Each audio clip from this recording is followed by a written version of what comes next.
Existe esta creencia popular casi intocable de que el metabolismo humano tiene una especie de reloj interno mágico. Sí, el famoso reloj de las 10 de la noche. Exacto. Un interruptor que a las 10 en punto, pues apaga la quema de calorías y decide convertir cualquier carbohidrato en grasa pura, o sea, de forma instantánea. Es que es un mito tremendo.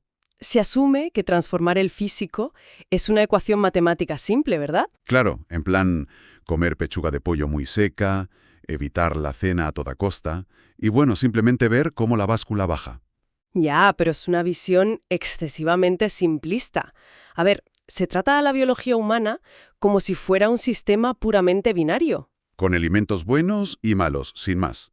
Eso es, reglas súper rígidas que ignoran por completo los mecanismos celulares que hay debajo. Y resulta reconfortante para la gente, claro. A la mente humana le gusta que las cosas sean visibles, que estén perfectamente categorizadas. Totalmente. Pero, claro, al adentrarse en el verdadero mundo de la fisiología deportiva, de la bioquímica y la endocrinología, Esas reglas matemáticas tan ordenadas se desmoronan por completo. literalmente se caen a pedazos. Nos encontramos mirando un paisaje metabólico lleno de contradicciones y, bueno, de sorpresas fascinantes. Pues bienvenidos al canal Flexibilidad Metabólica. La misión de esta inmersión profunda de hoy es precisamente esa: desmentir los mitos de gimnasio más arraigados y destilar la verdadera ciencia detrás de la transformación corporal natural. Basándonos, por supuesto, en un bloque muy exhaustivo de textos y análisis de fisiología. Vale. Vamos a desglosar esto, porque resulta que muchas de las cosas que la industria del fitness da por sentadas son biológicamente incorrectas. Totalmente. Y a ver, para entender realmente cómo funciona el tejido muscular y cómo manipular esa fisiología a favor del rendimiento, primero hay que diseccionar el mayor santo grial del entrenamiento físico. Palabras mayores. Sí, sí. Me refiero a la recomposición corporal. O sea, durante décadas ha existido la creencia generalizada de que construir tejido muscular y oxidar grasa a la vez era un fenómeno Reservado solo para principiantes, ¿no? exacto. Principiantes con mucho sobrepeso o, bueno, directamente personas que recurren al dopaje. Ya, ya. Sin embargo, la evidencia clínica que analizamos hoy demuestra que este proceso sí es posible en sujetos naturales ya entrenados. Ojo con eso. Claro, siempre que se orquesten correctamente ciertas variables. Espera un momento, porque aquí es necesario hacer una pausa. Si miramos la primera ley de la termodinámica, la física básica dicta que la energía no se crea de la nada. Evidentemente. O sea, para construir un tejido nuevo, denso y metabólicamente muy activo como es el músculo, se requiere un excedente de energía. Así es. Entonces, ¿cómo es biológicamente posible crear músculo si el material que estamos analizando afirma que se puede lograr incluso estando en un déficit de 300 calorías? Suena casi a alquimia. Es una observación excelente. Y además es una duda súper común. A ver, la respuesta reside en comprender que el cuerpo humano no es un sistema cerrado que dependa únicamente de la ingesta calórica de ese preciso instante. Vale. La energía que falta para construir ese tejido muscular no viene del aire, claro, proviene de los propios depósitos de grasa corporal. Es decir, que el tejido adipóso es esencialmente energía química almacenada. Exactamente. El cuerpo puede movilizar esa grasa, oxidarla y utilizar esa energía para impulsar la síntesis de proteínas musculares. Logrando esa recomposición simultánea. Madre mía. Eso es, se está financiando el músculo nuevo con la grasa vieja, por así decirlo. Pues eso, cambia por completo el paradigma. Y bueno, revisando las fuentes, queda clarísimo que antes de siquiera mirar una barra de pesas, hay que dominar el marco nutricional. Es innegociable. El material es muy específico con los números. Habla de mantener un rango elevado de 2,5 a 3,5 gramos de proteína por cada kilo de masa magra. Una cantidad importante, sí. Y para lograr ese santo grial, se puede estar en calorías de mantenimiento o en un ligero superávit de unas 200 a 300 calorías. Siempre que provengan mayormente de proteína, eso sí. Claro. O en ese déficit muy moderado, con un máximo de 300 calorías por debajo del mantenimiento. Esa moderación es el pilar central. O sea, los recortes drásticos de energía son un error monumental. Porque te llevas el músculo por delante, básicamente. Exacto. Comprometen tanto el rendimiento físico en el gimnasio como la propia masa muscular que se está intentando construir. Pero dentro de este marco nutricional existe un dogma que hace muchísimo daño. Cuéntame. El que el material aborda de frente, que es la fobia nocturna a los hidratos de carbono que mencionábamos al principio. El gran mito de las 10 de la noche. Buf. Las fuentes destrozan esta idea con un dato demoledor, y es que el 80% del gasto calórico diario se destina a funciones vitales básicas. Sí, un 80%. Hablamos de la respiración, el latido cardíaco, la función cognitiva, la reparación de tejidos. Es que el cuerpo no se apaga. Para nada. De hecho, el gasto energético celular mientras una persona duerme es prácticamente el mismo que se tiene estando sentado frente al ordenador durante el día. Fíjate qué dato. Es que pensar que el metabolismo se apaga a las 10 de la noche y convierte un plato de pasta en grasa es como creer que una nevera deja de consumir electricidad sencillamente porque apagamos la luz de la cocina. Qué buena analogía. Es verdad, el motor interno sigue funcionando a pleno rendimiento. Y lo fascinante aquí es cómo el cuerpo procesa realmente esos nutrientes hacia el tejido muscular. Y no hacia el tejido adiposo. Eso es, y todo ocurre durante el ciclo nocturno, gracias a las fluctuaciones hormonales. Lejos de ser perjudiciales, los carbohidratos en la cena ofrecen beneficios metabólicos tangibles. A ver, explícanos eso. Pues primero, generan un pico de insulina que facilita la entrada del triptófano al cerebro. Vale. Y esto estimula la producción de serotonina. Esta serotonina es el precursor directo de la melatonina, que todos sabemos que es la hormona que regula el sueño profundo. O sea que cenar hidratos te ayuda a dormir mejor. Literalmente. Y un buen sueño es el requisito innegociable para la recuperación muscular. Claro, claro. Además, este consumo nocturno eleva los niveles de leptina para el día siguiente. La hormona de la saciedad, si no me equivoco. Exactamente.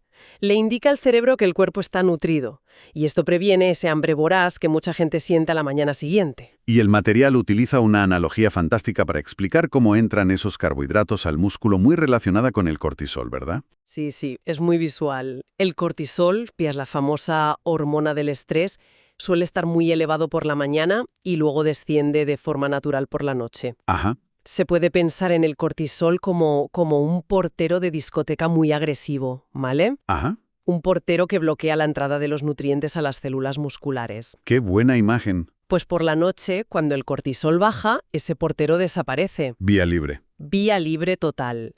La sensibilidad a la insulina mejora drásticamente. Esto significa que la insulina tiene el camino despejado para empujar esos carbohidratos directamente hacia el tejido muscular. Para reponer el glucógeno que se ha gastado entrenando. Exacto, en lugar de desviarlos hacia las células grasas. Claro. Y aquí es donde ocurre el pánico generalizado de mucha gente. O sea, al día siguiente alguien se sube a la báscula, ve que pesa 1 kilo más y automáticamente asume que ha ganado 1 kilo de grasa pura en apenas 8 horas. Es un drama muy común. Pero las fuentes lo explican a la perfección. No es grasa, es agua. Es puramente agua. El glucógeno muscular requiere agua para almacenarse, concretamente en una proporción de 1 a 3. Un dato vital. O sea, por cada gramo de carbohidrato almacenado en el músculo, el cuerpo arrastra y retiene 3 gramos de agua. Eso es. Es pura hidratación intramuscular. Es simplemente el músculo volviéndose más lleno y más denso. No tiene nada que ver con engordar. Totalmente. Y esa conexión biológica indisoluble entre el carbohidrato y el agua nos sirve de puente lógico hacia lo que las fuentes describen como uno de los factores limitantes más incomprendidos para el crecimiento muscular. El gran olvidado. Sin duda. Si el carbohidrato necesita agua obligatoriamente para existir dentro del músculo, resulta que el agua por sí misma deja de ser solo un medio de transporte pasivo, ¿no? Se convierte en otra cosa. Se convierte en una herramienta estructural y anabólica. Lo que nos introduce de lleno en el anabólico más potente, más barato y sistemáticamente olvidado por la industria. Hablo de la hiperhidratación. Fundamental. Es que la fisiología básica muestra que el músculo es un 75% agua. 75 casi nada. Y la sangre un 83%. Las fuentes señalan que una deshidratación mínima, o sea, de apenas un 2 o un 3%. Que es poquísimo. Es poquísimo, sí. Pues ya es suficiente para hundir drásticamente el rendimiento físico, la capacidad de contracción muscular y hasta el enfoque mental. Es que se nota muchísimo en el gimnasio. Por tanto, el objetivo en cualquier transformación corporal seria no es beber agua únicamente cuando aparece la sed. No, eso ya es llegar tarde. Exacto.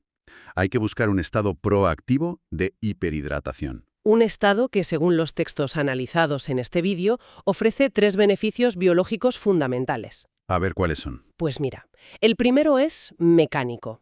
Una célula muscular que está hiperhidratada aumenta de volumen. Esto es lo que se conoce médicamente como hipertrofia sarcoplasmática. Vale. y esto proporciona literalmente mayor capacidad para expresar fuerza en los levantamientos pesados. O sea, mueves más peso si estás bien hidratado. Así de simple. El segundo beneficio es metabólico y se denomina hiperemia reactiva. Suena muy técnico eso. Sí, pero es básicamente el bombeo extremo de sangre durante el esfuerzo físico. Y ojo, que esto no es solo un efecto estético para verse bien frente al espejo del gimnasio. Ese detalle es crucial, porque mucha gente cree que el bombeo es solo postureo. ¿Cómo funciona exactamente esa señal química que se genera? Pues a ver, cuando el músculo se inunda de sangre, de plasma y de agua durante una serie dura, se genera una presión física inmensa contra las paredes de la célula muscular. Y contra la fascia que la recubre, ¿no? Exactamente. Esa tensión mecánica extrema es literalmente lo que envía una señal de supervivencia al núcleo celular. Es un mensaje que le dice al cuerpo, tenemos que hacernos más grandes y más fuertes para soportar esta presión en el futuro. ¡Qué maravilla! Es un estímulo de crecimiento primario y real. Y luego está el tercer beneficio, que a mí personalmente me resulta asombroso, y es el efecto anorexiante y termogenético del agua. Sí, esto la gente no se lo espera. Mantener un nivel alto de hidratación regula el apetito de forma natural y, bueno, por pura presión vascular en el sistema, provoca la liberación en el corazón de algo llamado péptido natriurético atrial. Un término técnico, desde luego. Sí, bastante, pero que básicamente significa que el cuerpo segrega una hormona que es capaz de oxidar y movilizar la grasa más obstinada, o sea, bebiendo agua. Es increíble. La recomendación práctica para lograr esto es muy clara. Beber entre 0,6 y 0,8 litros de agua por cada 10 kilos de peso corporal. O sea que alguien de 100 kilos Debería rondar entre los 6 y los 8 litros diarios. es una cantidad brutal. Y bebidos de forma progresiva, claro, no de golpe. Aquí es donde la gran mayoría de la gente fracasa. Todo ese volumen monumental de agua es completamente inútil si el cuerpo no tiene la capacidad fisiológica de retenerla. Dentro de la célula. Exacto.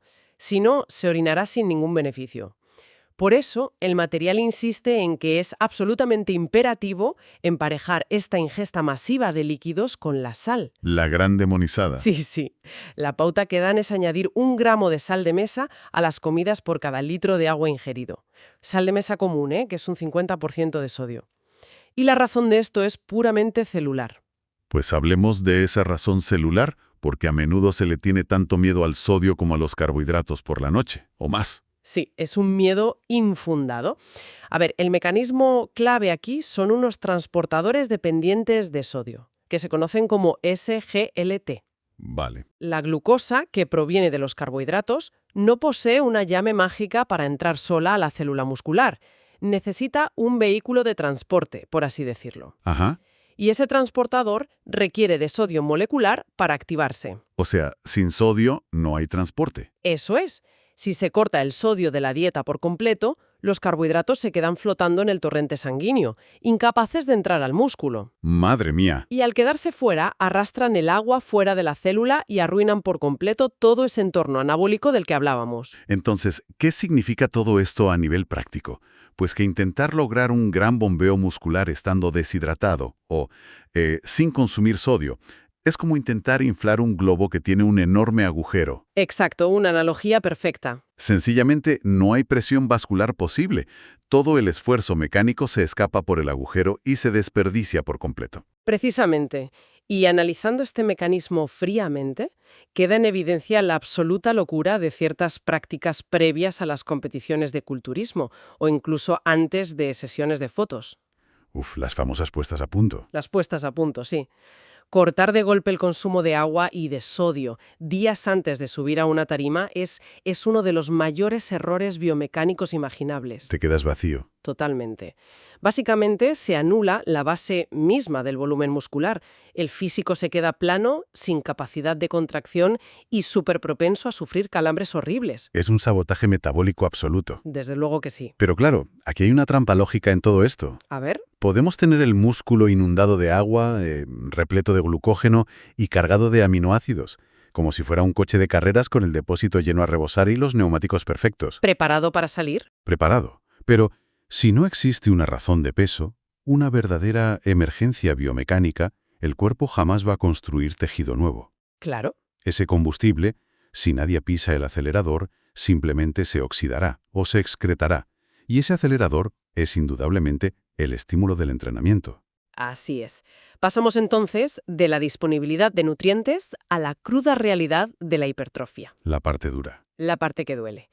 Y aquí radica el motivo principal por el que tantas personas se estancan irremediablemente tras sus primeros meses en el gimnasio. ¿Qué es lo que falla ahí? Que hay que asimilar una premisa biológica innegable, y es que la hipertrofia muscular es la última adaptación que el cuerpo humano desea realizar. La última de todas. La última.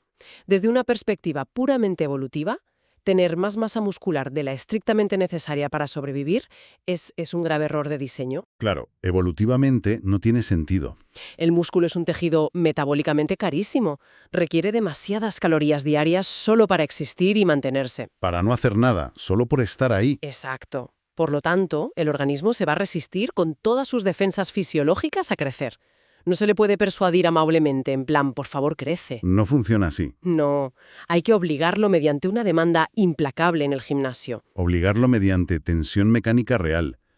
Y las fuentes, de hecho, hacen una distinción brutal, y yo creo que absolutamente necesaria, entre el concepto de mover peso y el de levantar peso. Uf, es que son dos mundos distintos. Mover peso implica utilizar la inercia del cuerpo, dar rebotes articulares y sacrificar totalmente la técnica para subir el ego junto con la barra. El típico balanceo, sí. Eso es, pero la realidad es que el músculo es completamente ciego a los discos que hay puestos en la barra. No sabe leer números. No sabe si hay 100 kilos o hay 50, solo entiende de tensión.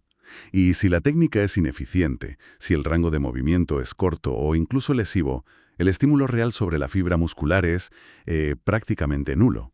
Es que si conectamos esto con el panorama general, la historia del entrenamiento de fuerza es súper reveladora en este aspecto. ¿En qué sentido? Pues que las personas que han desarrollado los físicos naturales más imponentes y densos a lo largo de las décadas Sí. no dependían de rutinas hipersofisticadas con, no sé, 20 ángulos diferentes para cada pequeño grupo muscular. Eso es muy moderno. Claro, simplemente se hicieron brutalmente fuertes en ejercicios básicos y multiarticulares sostenidos en el tiempo. Los grandes clásicos. Eso es. Hablamos de dominadas, sentadillas, press de banca y peso muerto. Crearon una base estructural inquebrantable. Y las fuentes critican duramente esa, digamos, epidemia moderna de principiantes e intermedios perdiendo horas en ejercicios de aislamiento con poleas raras antes de tener una fuerza base sólida. Es que la lógica es aplastante. Si no hay un músculo denso y real construido previamente, ¿qué se supone que estás aislando o bombeando en la polea? Ya, pero aquí tengo que hacer de abogado del diablo un momento. Venga. ¿No promueve constantemente la industria actual la idea de que hay que cambiar de rutina cada 3 o 4 semanas para confundir al músculo? El mito de la confusión. O sea, el argumento es que si el músculo se acostumbra al mismo estímulo, deja de crecer automáticamente. Eso es falso. Ese es, sin lugar a dudas, uno de los mitos comerciales más perjudiciales que circulan hoy en día. A ver, el tejido muscular carece de conciencia. ¿No tiene cerebro propio? Exacto, no se aburre y desde luego no necesita ser sorprendido con malabares de entrenamiento cada mes. Lo único que las fibras musculares reconocen y a lo que responden es a la tensión mecánica progresiva. Vale. Cuando se cambia de ejercicios constantemente, bajo ese pretexto de la confusión muscular, lo que ocurre a nivel biológico es que el sistema nervioso central se mantiene en una fase perpetua de aprendizaje motor. Es decir, el cerebro está intentando averiguar cómo coordinar el nuevo movimiento, en lugar de poder empujar el músculo al límite. Exactamente. Se gasta toda la energía intentando no perder el equilibrio con el nuevo ejercicio. Tiene todo el sentido. Nunca se llega a ser lo suficientemente eficiente neurológicamente en un movimiento como para poder aplicar la sobrecarga de peso necesaria que estimule de verdad un crecimiento estructural. Claro. Lo que la biología exige es una progresión planificada, sistemática y, francamente, aburrida. Consiste en superar marcas personales mes tras mes en los mismos patrones de movimiento, no en buscar la novedad constante. De hecho, para sujetos intermedios, las fuentes sugieren enfoques de frecuencia y progresión mucho más inteligentes que, el típico esquema de machacar el cuerpo 6 días a la semana hasta la extenuación. Sí, ese es otro error común. Hablan de estructurar el entrenamiento en ciclos. Por ejemplo, entrenar 3 días por semana, pero distribuyendo el cuerpo en un ciclo rotativo de 9 días. Una estrategia muy sólida. Sí. Un día centrado en empujes y cuádriceps, otro en tirones y cadena posterior. y así sucesivamente. Eso es. Esto permite impactar los grupos musculares con una doble frecuencia relativa, y esto es vital para no freír el sistema nervioso central. Porque, como explican muy bien los textos, existe una diferencia abismal entre la fatiga muscular local y la fatiga del sistema nervioso. Es una distinción absolutamente crítica. A ver, cuando se abusa del fallo muscular absoluto en cada maldita serie, Que hay gente que lo hace. muchísima, pues el sistema nervioso central, que al final es el cuadro de mandos eléctrico del cuerpo, se agota y actúa como un mecanismo de protección. Literalmente desenchufa el reclutamiento de las unidades motoras. Corta la corriente. Corta la corriente, exacto. Esto significa que la persona siente que no puede levantar la barra, no porque el músculo esté totalmente estimulado y roto, sino porque el nervio se niega a enviar la señal eléctrica. Madre mía, fíjate. Por lo tanto, el entrenamiento debe ser lo suficientemente intenso para romper la homeostasis celular, sí, pero lo suficientemente espaciado y controlado para permitir la adaptación sin agotar los recursos eléctricos de nuestro organismo. Y esto nos lleva, de manera supernatural, al terreno donde fracasan el 90% de las transformaciones físicas. Las famosas 23 horas restantes. Eso es. Se suele poner toda la atención, toda la energía mental en esa única hora de sufrimiento bajo la barra en el gimnasio. Que es lo vistoso, lo que se sube a redes. Claro, lo que mola. Pero el verdadero fallo catastrófico del sistema suele ocurrir en las otras 23 horas del día. Sin duda. A ver, el entrenamiento es simplemente el momento en el que se inflige el daño. Es decir, se cava el hoyo en la tierra. Vale. Es durante las horas restantes cuando el cuerpo tiene que rellenar ese hoyo y construir una montaña de tejido nuevo encima. Y obviamente, si el entorno de recuperación es deficiente, esa adaptación sencillamente se cancela. Aquí es donde se pone realmente interesante. Porque vivimos en una cultura del fitness súper superficial que, invierte auténticas fortunas en polvos de preentrenamiento con listas de ingredientes impronunciables. Y carísimos. O en zapatillas con tecnología espacial.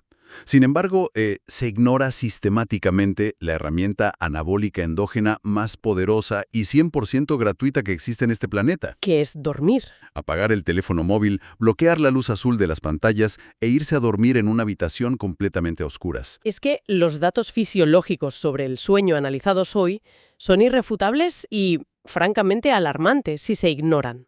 Detengámonos ahí un segundo para aislar un dato que aparece en las fuentes porque creo que debería cambiar la perspectiva de cualquiera que nos escuche. Adelante. Hablamos de una reducción del 40% en la afinidad celular con la glucosa si se duerme crónicamente menos de 7 horas.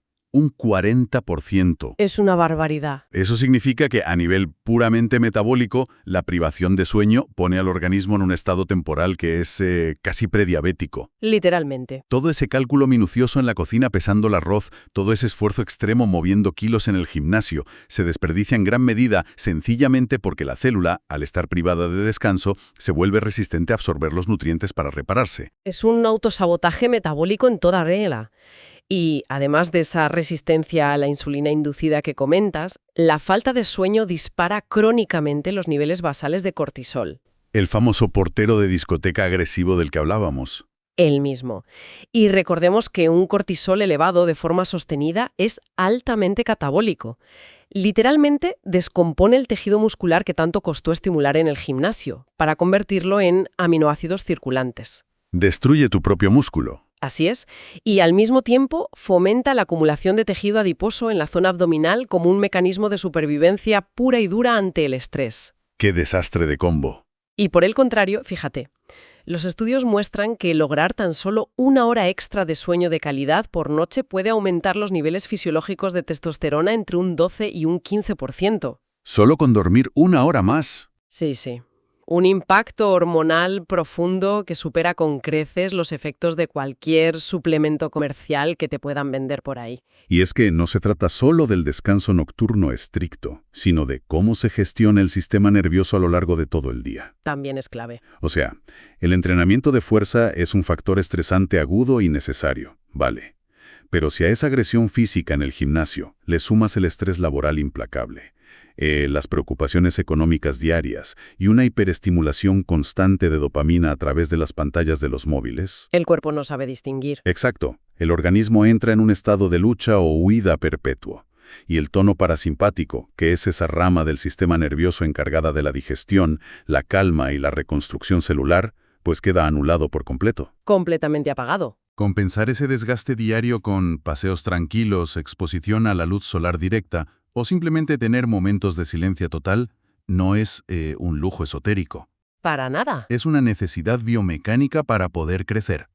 Y mira, al mencionar esos paseos tranquilos fuera del entorno del gimnasio, abordamos un concepto fundamental que explica gran parte del éxito o el fracaso en la recomposición corporal. Me refiero al NEAT. Las famosas siglas. Sí, por sus siglas en inglés, que hace referencia a la termogénesis por actividad no asociada al ejercicio. ¿Vale? Es toda la energía que se gasta simplemente existiendo, caminando al trabajo, gesticulando al hablar o subiendo por las escaleras en vez de coger el ascensor. Es la gran clave silenciosa de la pérdida de grasa, ¿no? Sin duda. Las fuentes ilustran esto de forma brillante.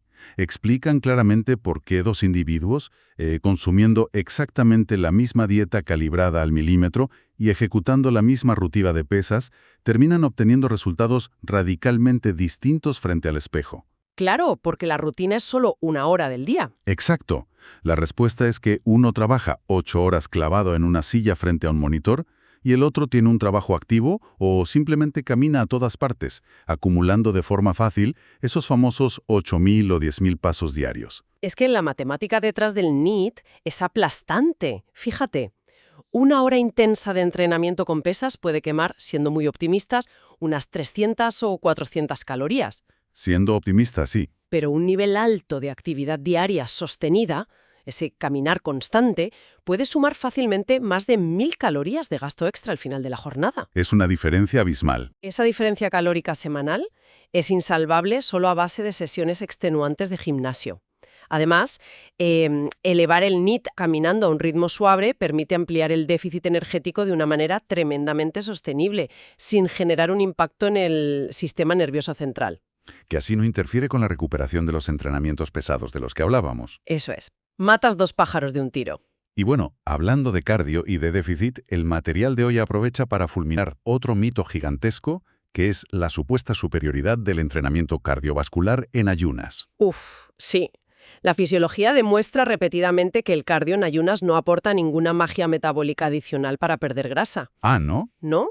Es cierto que durante esa sesión específica en ayunas el cuerpo puede movilizar un mayor porcentaje relativo de grasa, eso es verdad. Vale. Pero los mecanismos compensatorios del cuerpo humano son súper eficientes.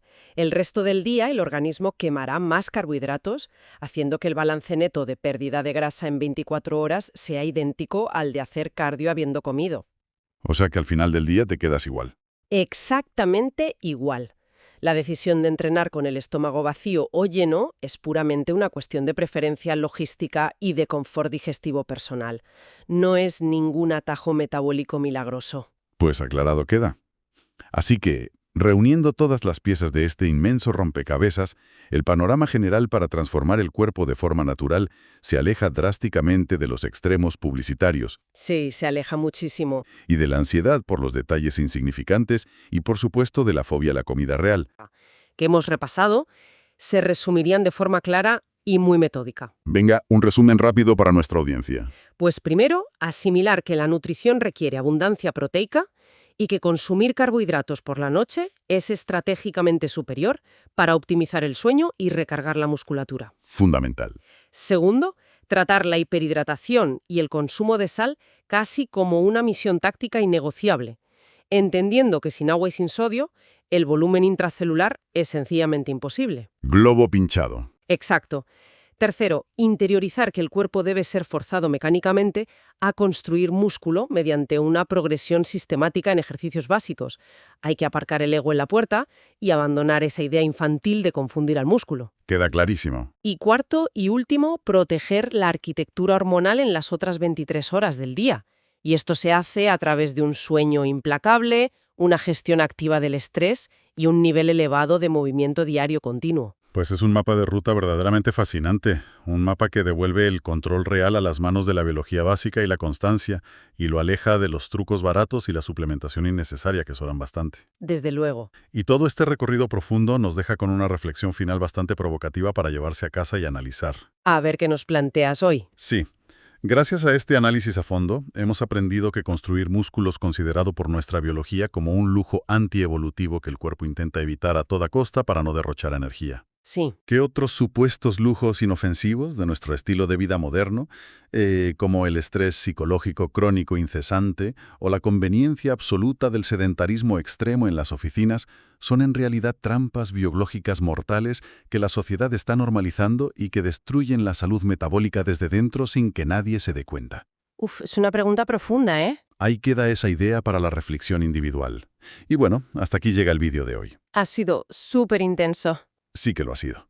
Si esta inversión profunda en las verdaderas mecánicas del cuerpo humano ha arrojado luz sobre conceptos complejos y ha resultado reveladora, es el momento perfecto para darle me gusta al vídeo y suscribirse al canal.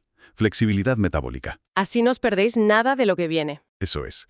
Así se apoya el crecimiento de este espacio y se garantiza el acceso a futuros análisis rigurosos que seguirán desafiando dogmas y, bueno, aportando claridad basada siempre en la ciencia. Como quedó establecido al inicio, dominar la transformación corporal no es una cuestión de obedecer reglas matemáticas arbitrarias ni de temer a la oscuridad, Para nada. sino de comprender un ecosistema biológico asombroso que, cuando recibe las señales adecuadas, responde con adaptaciones extraordinarias. Muchísimas gracias por la atención prestada hoy en esta inmersión profunda. Muchas gracias. Un saludo. Y nos vemos en el próximo análisis exhaustivo.